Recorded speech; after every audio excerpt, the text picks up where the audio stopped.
छोटे बेटा बहू कई दिनों से मुझे मुंबई आने को कह रहे थे, लेकिन इनके जाने के बाद मेरी सहेलियों ने मुझे बताया था कि गांव का घर तेरा अपना है, इसे छोड़कर मत जाना।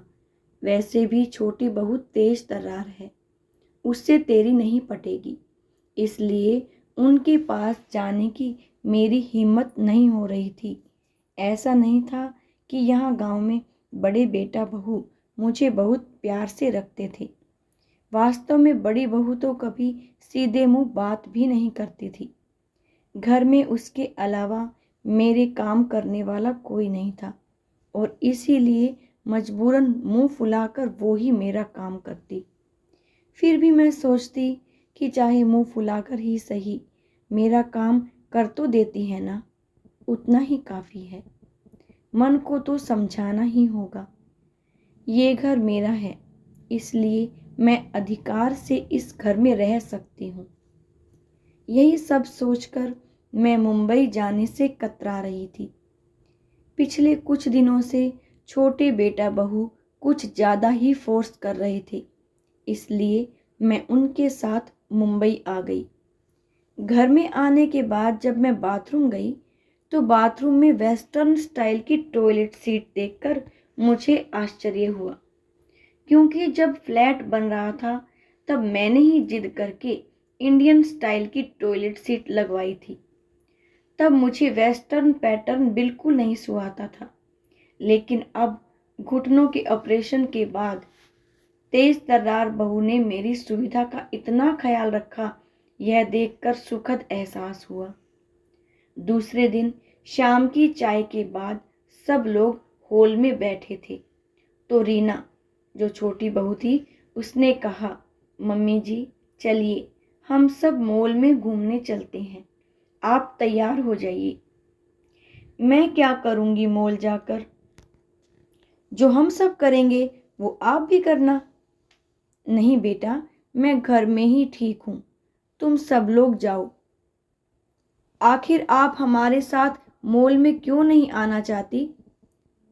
रीना, अगर मम्मी नहीं आना चाहती तो रहने दो ना, बेटे ने कहा। आप रहने दीजिए, आपको किसने कहा हम दोनों के बीच में बोलने को? बेटा मुंह बनाकर चला गया। रीना ने फिर कहा, प्लीज मम्मी जी चलिए ना। देख बेटा, 75 साल की उम्र में मैं जल्दी जल्दी चल भी नहीं पाती हूँ। तुम में से किसी को मेरा हाथ पकड़ना पड़ेगा। मेरी वजह से तुम लोगों को भी धीरे धीरे चलना पड़ेगा। ऐसे में बिना वजह तुम सबका मजा भी किरकिरा हो जाएगा। और मॉल में वो क्या बोलते हैं, एक्सीलेटर पे भी चलना मुझे नहीं आता। रीना, मम्मी जी, जब आपके बच्चे छोटे थे, छोटे छोटे पैरों से तेज नहीं चल सकते थे, तब आप भी उनके साथ धीरे धीरे ही चलती थी ना। बच्चे तेज नहीं चल सकते, इसलिए क्या आप उन्हें घर में छोड़कर अकेले घूमने जाती थी? नहीं ना। अब हम बच्चों की बारी है, आपके साथ हम भी धीरे धीरे चलेंगे। आखिरकार घर में बैठे बैठे आप भी तो बोर हो जाती होंगी।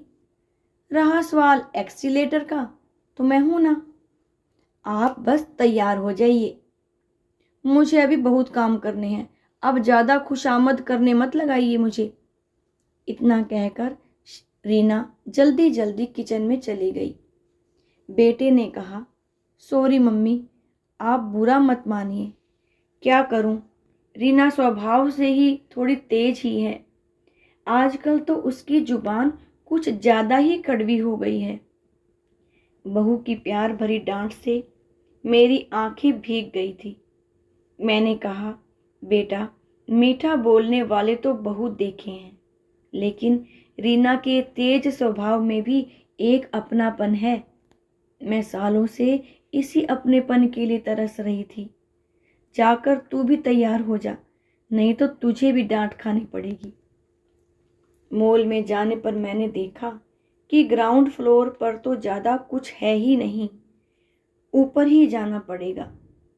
बहू रानी जिद करके मुझे मॉल में ले तो आई, लेकिन अब मैं एक्सीलेटर से ऊपर कैसे जाऊंगी? सब मुझे देखकर हंसेंगे। ये सब सोच सोच कर मैं परेशान हो रही थी। इतने में रीना बोली, मम्मी जी, हम यहाँ 5 मिनट एक्सीलेटर के पास खड़े रहते हैं।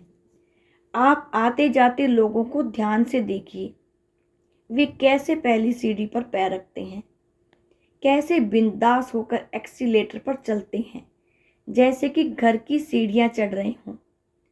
सब अच्छे से देखिए ताकि आपकी घबराहट कम हो। मैं आने जाने वालों को अच्छे से देखने लगी। मुझे किसी के भी चेहरे पर थोड़ा सा भी डर नहीं दिखा। ये सब देखकर मेरा डर भी कुछ कम हुआ। रीना ने कहा, मैं आपका हाथ पकड़ कर रखूंगी, आप बिल्कुल ना घबराते हुए मेरा हाथ पकड़ कर रखिए।